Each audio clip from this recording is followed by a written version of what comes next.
Ah, the Christmas season. It's a time for giving, a time for family, for warm food, and for many annual traditions. Maybe your family likes to decorate the tree together.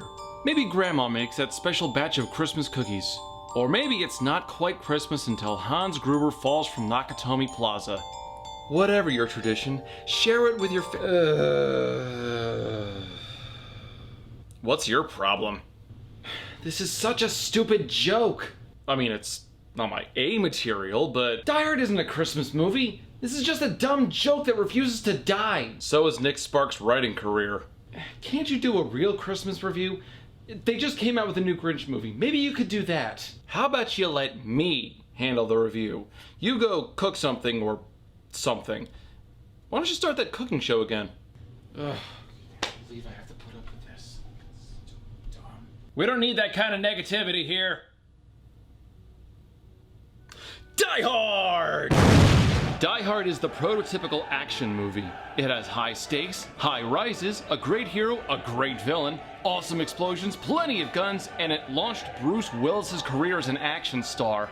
Released in 1988, Die Hard tells the story of John McClane trying to rescue his wife from an office party after terrorists take everyone hostage. It's a simple story, but told surprisingly well. It won numerous awards, has been declared one of the greatest action movies of all time, and ranked 20th out of 100 on Empire's Greatest Movies of All Time list in 2017. Although I think we can all agree that Willis nailed this performance, and if you disagree you're a heretic, he wasn't the first pick for this role. There was actually some concern with the casting since Willis was just known as a comedy actor on TV at the time.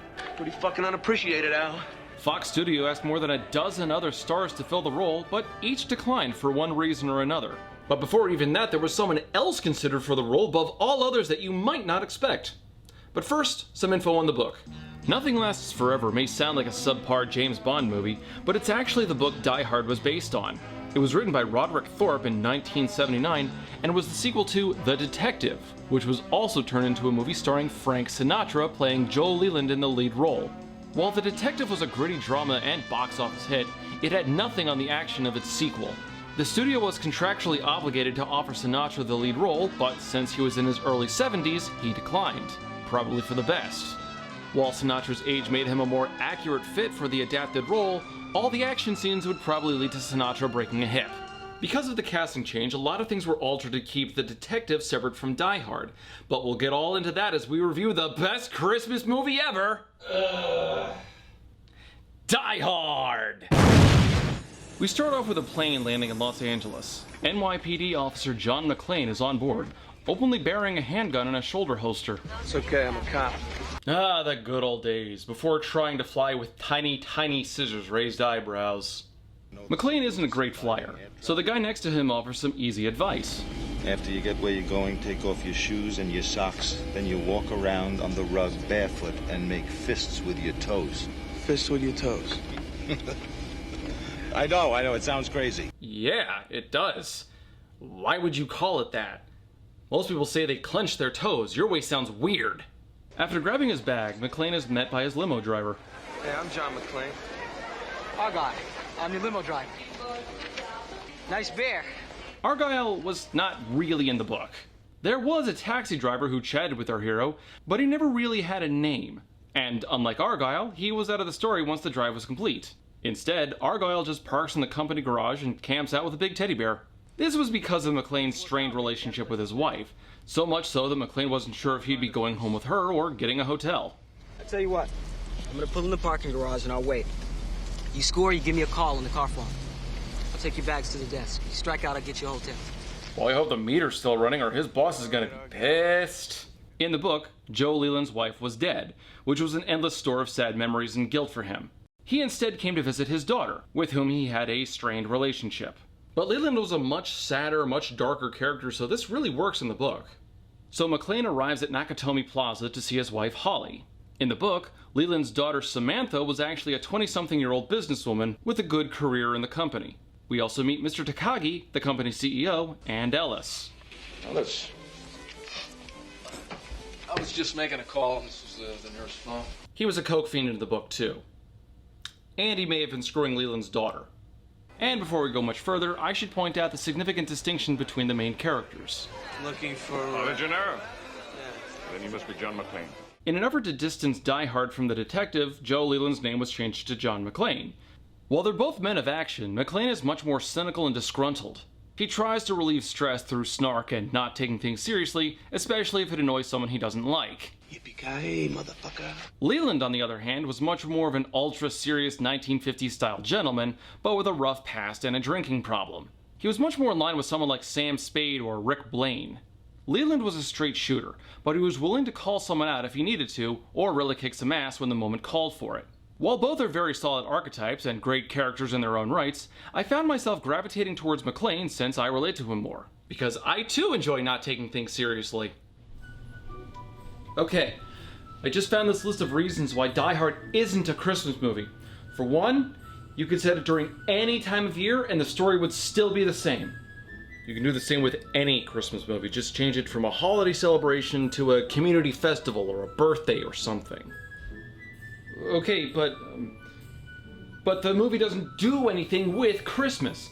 That's like saying that the Boondock Saints is a St. Paddy's Day movie. Actually, St. Paddy's Day does have a thematic link to Boondock Saints because of the link to Irish culture, but Die Hard also has several things meshing with Christmas. Come on, it's St. Paddy's Day. But at the same time, you're conflating something that has holiday celebrations in it and something that's about holiday celebrations. They're different. Why are you being so stubborn about this? Because I like being weird. McClane reunites with Holly, albeit awkwardly, but trouble is on the horizon as a truck full of bad guys pulls up to the building. So Kareem rebounds, right? Feeds Worthy on the break, over to AC, to Magic, then back to Worthy, right? Boom! 2 points. I like them. They have personality. The movie is already done us a huge favor by showing things from the antagonist's perspectives. The book was told entirely from Leland's perspective, so if it didn't happen in front of him, it had very little depth. By showing us things from the villain's points of view, not only do we get a well-rounded story, but we get a few laughs here and there. I wanted this to be professional, efficient, adult, cooperative, not a lot to ask. Alas, your Mr. Takagi did not see it that way, so he won't be joining us for the rest of his life. Oh, but the villains themselves. They're led by the charismatic Hans Gruber, played by the ever-talented Alan Rickman. By Grabthar's hammer. What a savings. And oh my god, is he great in this. He just has this air of command and confidence about him, like every outcome is within his control and he knows it. He predicted the police and FBI's responses down to a T and has a counter for everything they throw at him. Time he figures out what hurt him, they're gonna body bag. When they touch down, we'll blow the roof. They'll spend a month sifting through the rubble, and by the time they figure out what went wrong, we'll be sitting on a beach, earning 20%. Even when everything is going wrong and he's on his last legs, he has this lovable, cocky attitude that fits so well with his magnetic personality. Well, when you steal $600, you can just disappear. When you steal 600 million, they will find you unless they think you're already dead. This was actually much better than who we got in the book, a man by the name of Anton Gruber, which is made less intimidating by the fact that he was often called Little Tony. With a name like that, he should be running a pizzeria or working as an ironically named mafioso. What did we say? No icing anyone at my wedding! I have to, baby. Daddy has to. A lot of this was because we didn't get to see much of him thanks to the story strictly following Leland. The most we really got out of Little Tony was a stiff, no-nonsense villain whose dialogue came through almost exclusively through radio when talking to Leland. He had less chance to stand out and didn't really have any great lines to go with him. He wasn't a badly written villain by any means, but he wasn't very dynamic. He was like the stock bad guy that a TV special throws in to tell the story. He does his job well enough, but he's little better than filler. But what is a good leader without a good crew? Just by watching their setup alone, you can tell that these guys are coordinated, capable, and ready to execute their plan with almost military precision. They have a plan and counter for everything, except for McClane, but we wouldn't have a movie if they did. And yet there are some key differences between the movie villains and the ones from the book, but more on that later. So McClane takes his shoes off, following the advice of that guy from the plane, and makes fists with his feet. Son of a bitch. The terrorists all arrive to the party, armed and ready to take hostages. With multiple terrorists loose on the floor, McClane has no choice but to retreat, sans shoes. Oh, and Argyle is still waiting in the garage. Armed with only his handgun, McClane scouts around the building, scoping out the terrorists' hardware and locations. On top of the automatic weapons, they also have mounds of C4 explosives and guided missiles. What kind of terrorists are you? Who said we were terrorists? Hans grabs Takagi and demands the code to the vault, which holds $640 million in bearer bonds. But when Takagi doesn't give up the access code, Hans just shoots him. We do it the hard way. This is the start of the real meat of the movie. The action. McClane realizes exactly what he's dealing with and just how ruthless Gruber really is. Oh, when Argyle is still in the garage. My boss thinks I'm on my way to Vegas. Since the phone lines were cut, John has to call for help by pulling a fire alarm and hoping for the best. Unfortunately, the bad guys were one step ahead of him and canceled the alarm. Oh, you stupid motherfuckers! No! And worse, this gives away McClane's location for one of the thugs to find him. This leads to a scuffle, which leads to a tumble down some stairs, and McClane accidentally breaks the thug's neck. Fatality. In the book, Leland killed this guy intentionally. He realized the thug was too dangerous to keep alive or restrain, so he just broke his neck. But like any good RPG, this enemy dropped loot, and our hero now has a whole mess of supplies, like a radio, some ammo, a lighter, and of course... Now I have a machine gun. Ho, ho, ho. McClane manages to get to the roof to call for help, which the dispatchers reluctantly respond to by sending a single cop to check it out. Attention, whoever you are, this channel is reserved for emergency calls only. No fucking shit, lady! Do I sound like I'm ordering a pizza? God, I hope this isn't an average day for her. Fortunately, that single cop happens to be none other than national treasure, Lieutenant Carl Winslow.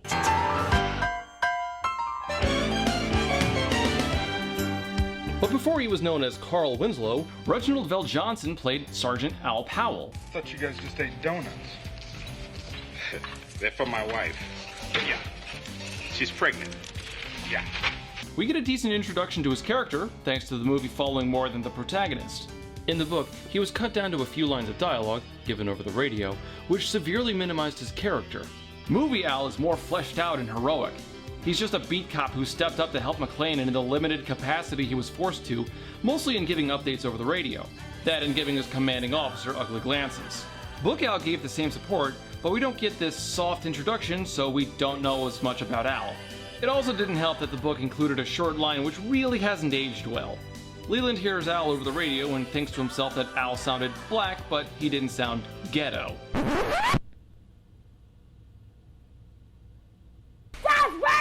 Meanwhile, McClane manages to avoid pursuit from the bad guys by crawling around behind the walls of the building. I know what a TV dinner feels like. He gets cornered in a conference room where he manages to take out another 2 bad guys, bringing his kill count up to 3. Next time you have a chance to kill someone, don't hesitate. Thanks for the advice. And this turns out to be useful since Powell did a 10-second search of the building and decided nothing was wrong. So McClane gave him a little eye-opener.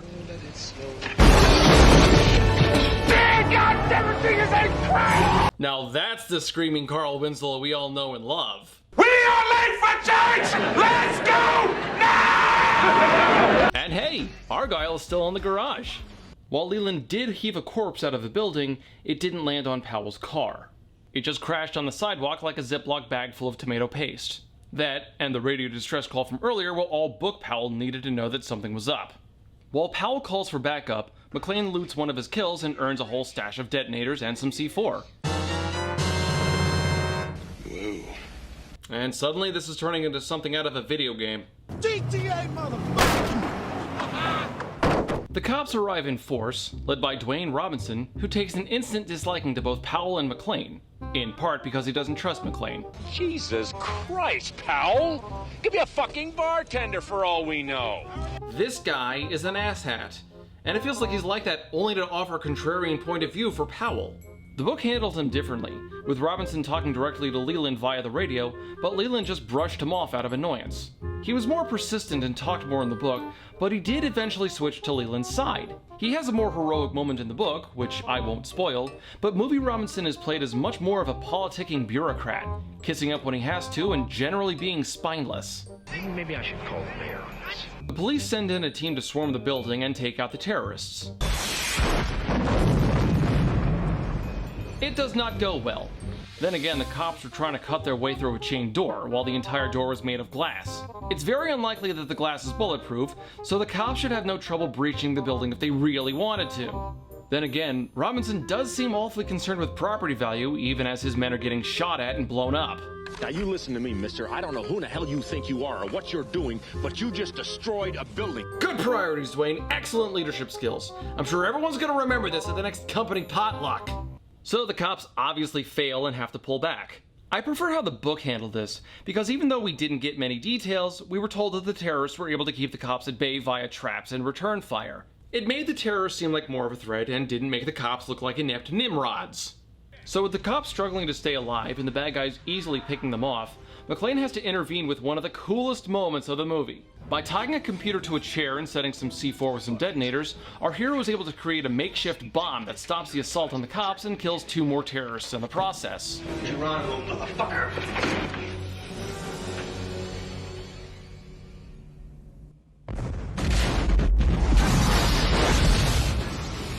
Leland did the same thing, but he was just out to kill bad guys and didn't have to save cops. With all this pressure mounting, Ellis finally breaks for his big moment. He barges in to see Hans, probably still high on cocaine, and reveals who McClane really is. Touching, cowboy, touching. Or should I call you Mr. McClane? Now this tense scene leads to Ellis getting shot, but this was a distinct difference between McClane and Leland. McClane tried to save Ellis and denied that they were actually old buddies. Leland started doing the same, but gave up halfway through. Leland didn't know Ellis or owe him any favors, and he knew that by not giving Gruber the detonators, he was letting Ellis die. But he chose this option because it was that, or Ellis might reveal who Leland's daughter was, which would be a very effective bargaining chip against him. The whole event was a point of contention that he and Robinson had over the radio. Robinson actually wanted to take Leland in for letting Ellis die, and Robinson wanted to do the same in the movie. Did you hear that? He just let the guy die, man. He just gave him up. How he could have justified that charge is beyond me, but then again, Robinson's entire character kind of revolves around making bad calls. Speaking of bad calls... Come on, man, again. You like to talk about themes a lot, right? Well, there's nothing really Christmas-themed in Die Hard, unless explosions somehow count. Actually, the whole thing is about McClane coming together with his wife as a family, one of the more universal themes of any Christmas movie. They start the movie divided, but patch things up by the end. Alice, my wife, Holly. Holly Gennaro. Holly McClane. And that's without coming up with some choice lines. It's Christmas, Theo. It's the time of miracles, so be of good cheer. Why you gotta be like this? Because I am incredibly stubborn.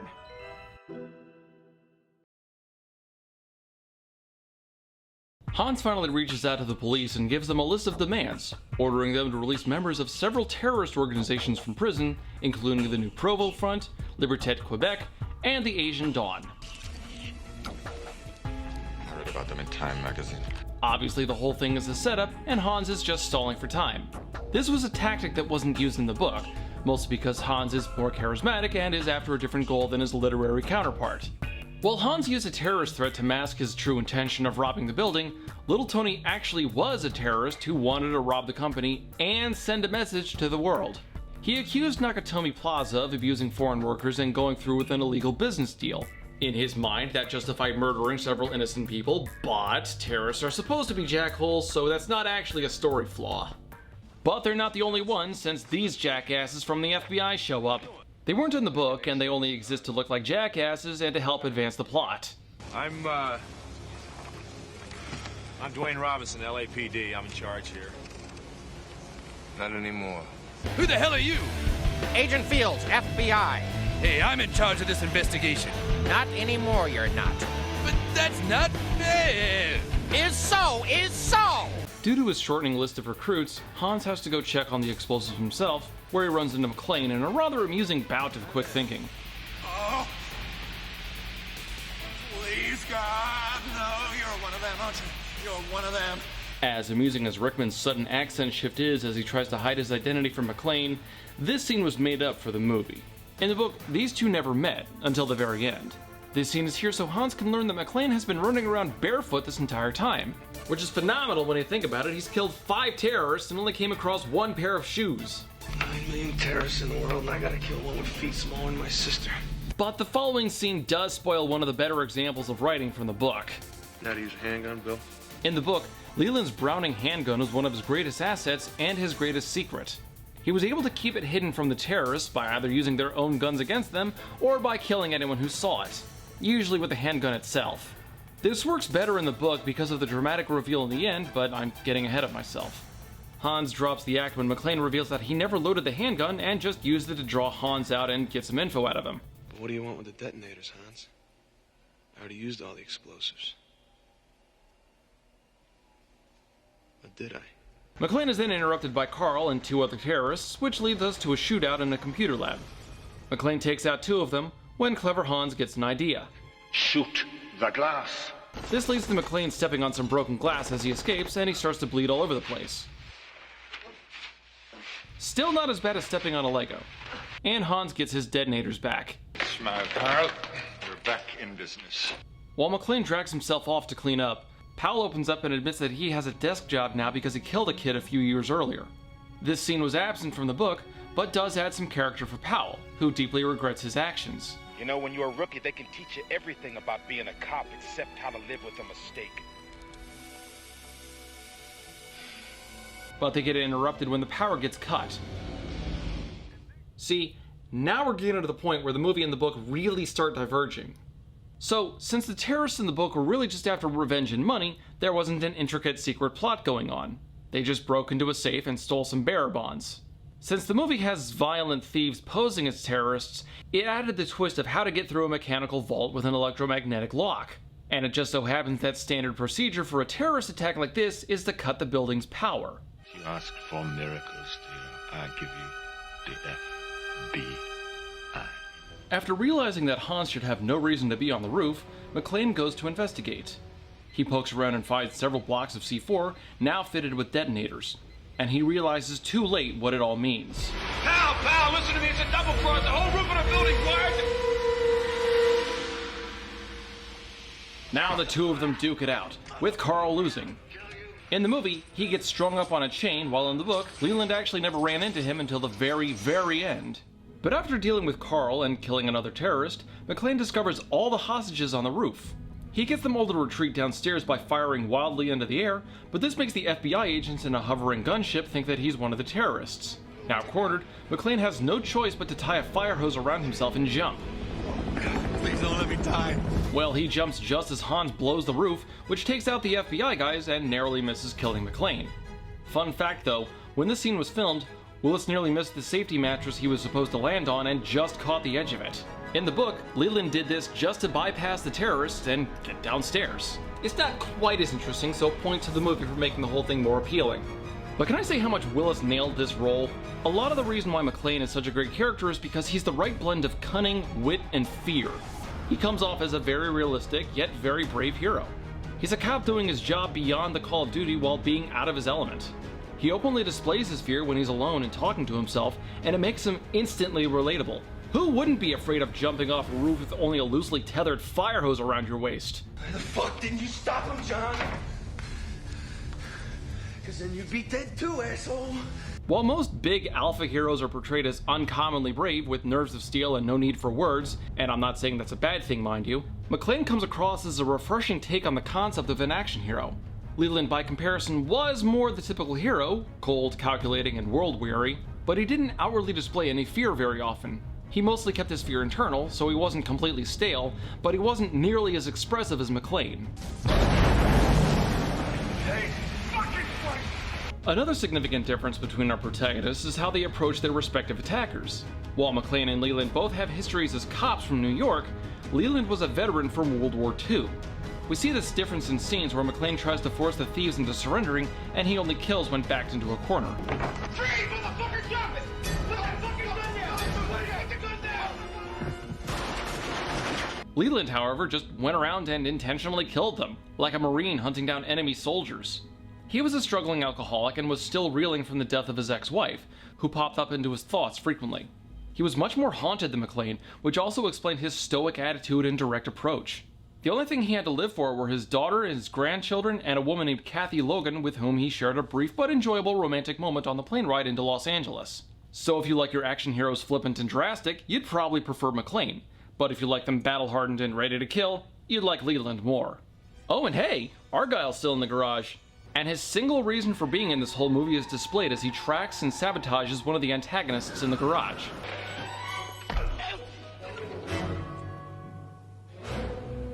Now, while I may have ragged on Argyle a little, and he does feel a little tacked on, he does have a reason to be here, since he's used to reveal and counter the villain's escape plan. Since the thieves were trying to trick the police into thinking they blew up with the rooftop, no one would have looked twice at an ambulance leaving the scene, which would have had all the surviving bad guys together. The book didn't have this, instead letting the terrorists take a do-or-die approach to their attack.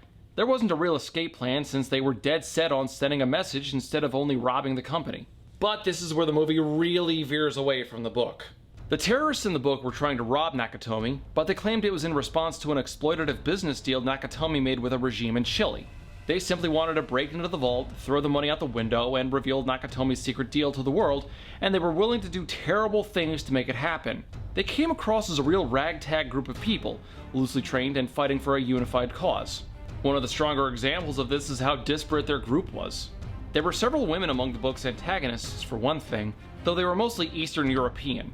The movie instead gave us antagonists from all over the world. Vietnam, Italy, Venice Beach, probably. And little Tony blamed Leland's daughter specifically since she was one of the higher-ups in making the deal.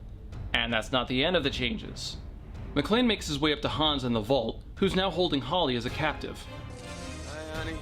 In a desperate bid to conceal his actions, McClane drops his machine gun but taped his handgun to his back. That way, combined with a bit of laughter, McClane was able to get Hans and his remaining henchmen to drop their guards and take them out.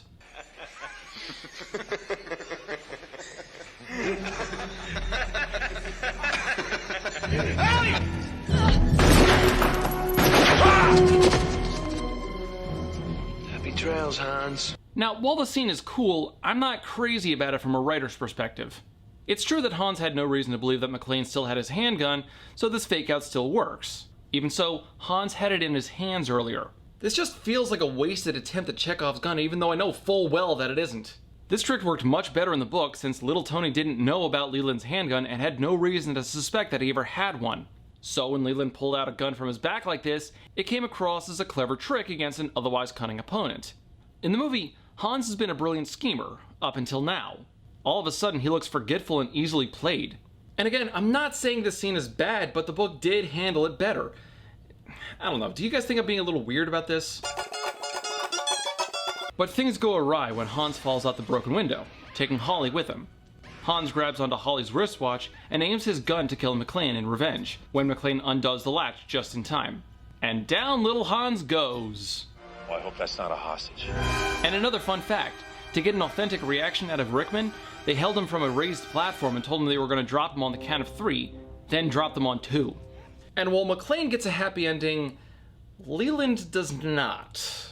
The same thing happened in the book, with little Tony falling out the window, taking Leland's daughter with him and hanging onto her watch for dear life. However, Leland wasn't able to save her in time, and she and little Tony both fell to their deaths.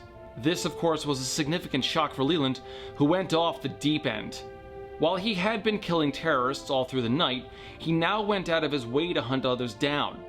While he could have escaped to safety, he chose revenge instead. He managed to confront one terrorist, a female one at that, and got her to drop her gun and surrender. He then shot her, killing her in cold blood. Now, while I'm not going to weep for a dead terrorist, this was unlike anything Leland had done previously. He had been like a soldier fighting to protect others, but now his moral compass was set aside so he could avenge his daughter.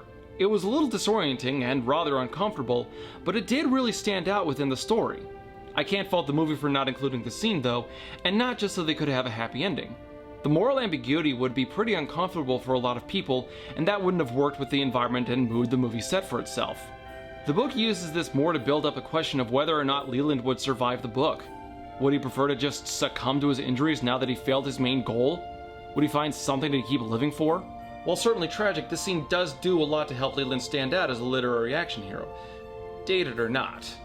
So the bad guys are dead, the hostages are rescued, and McClane gets to walk out to the police line and meet Powell face to face. Everyone gets a Christmas miracle and a happy ending. Until Carl shows up.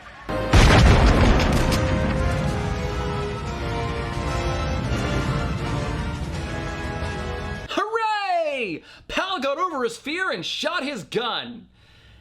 And a man is dead. I suddenly feel like this celebration might be in poor taste. Oh, there was also this reporter earlier who wasn't in the book who I haven't mentioned. He's played by William Atherton, and he's the reason Hans found out Holly's relationship to McClane. The reporter is arrogant, narcissistic, selfish, and Holly doesn't like him. Apparently the character was based on Walter Peck from Ghostbusters, who was also portrayed by Atherton. Is this true? Yes, it's true. This man has no dick. And the movie closes as Argyle pulls in to drive McClane and Holly home. This is their idea of Christmas. I gotta be there for New Year's. And that was Die Hard, the perfect Christmas movie, followed by several sequels of various quality milking the hell out of the franchise. I don't think I need to explain that Die Hard is very nearly a perfect action movie. It has a great cast, great effects, great writing, a few laughs, plenty of thrills, and enough explosions to satisfy even Michael Bay. It's a simple story with a good twist in the villain's plan. If you haven't seen this movie, then seriously, what are you doing with your life? Die Hard gets a 5 out of 5. While Nothing Lasts Forever was a good book, it felt a little directionless at times. Yes, it had action, drama, and suspense, but it also had lots of tangents. Lots and lots and lots of tangents. Leland would often sidestep the plot to bring up something from his past, or would talk about some oddity on the radio, or he'd wonder how that cute woman from the plane was doing. While it might have fit the character of Joe Leland, it was a little distracting. Still, there's plenty to like otherwise, and fans of thrillers and action titles will find plenty to love. Nothing Lasts Forever gets a 4 out of 5. Even though the movie substituted the protagonist, shifted the antagonist's plans, altered the ending, and changed a myriad of small details, it mostly stayed faithful to the events of the book. McClane's jump off the building, the chair bomb, Carl's desire for revenge, and many other details were taken right out of the book. The movie really focused on capturing the plot of the book instead of the characters or the ending, but that might have been for the best. Some of the book's build-up does require you to read the detective beforehand, but that's not a fault. This book is a sequel after all. As an adaptation, Die Hard gets a 3 out of 5. And there we have it, ladies and gentlemen. The best Christmas movie you could ever ask for. Okay, this one you can't refute. Are you still doing this? At the end of his Comedy Central roast, Bruce Willis stated for a fact that Die Hard is not a Christmas movie. Right, and that would be a spectacular point if the studio didn't just put this out. Bruce Willis. Run to the coast, we get together, have a few laughs. Alan Rickman. Do you really think you have a chance against us, Mr. Cowboy? Yippee-ki-yay, mother. Together in the greatest Christmas story ever told. Ugh, come on! What's it take? Way too stubborn.